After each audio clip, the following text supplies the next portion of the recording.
Welcome. In this walkthrough, we will manage a rental portfolio from start to finish, all inside ERP Next. We are on a property record now. This is Riverside Gardens, a residential block on Riverside Drive in Nairobi, held under the Villa Care Company.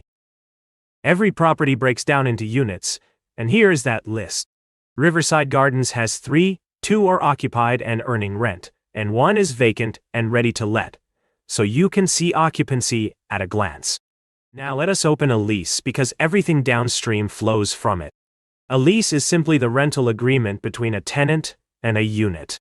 This one belongs to Amar and Jerry, an active 12-month lease on apartment A1 at 55,000 shillings a month.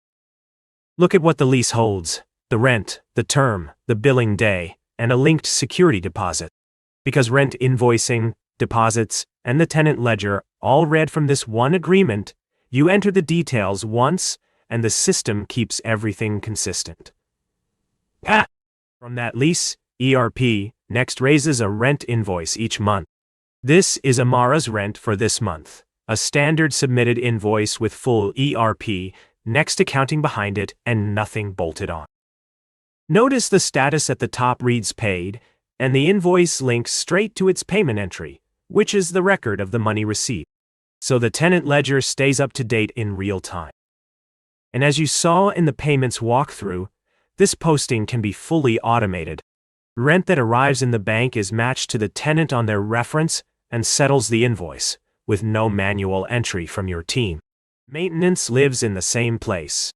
This is a facility work order, which is how a repair request is tracked. A tenant in apartment A2 reported a leaking kitchen tap, logged here with its priority, its category, and the exact unit it belongs to, so nothing slips through the cracks. Now let us switch to the landlord side. A landlord disbursement is how the manager settles up with the building's owner. This one gathers the rent actually collected this month for Riverside Gardens. Follow the numbers. The gross collected is 55,000.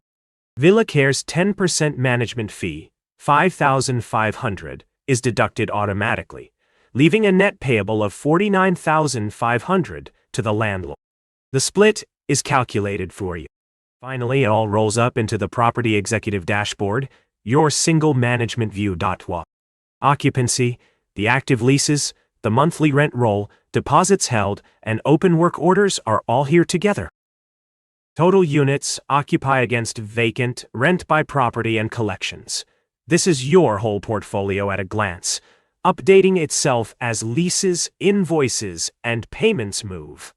To recap, one system carries your properties, leases, rent, maintenance, and landlord payouts from a single agreement all the way to this dashboard.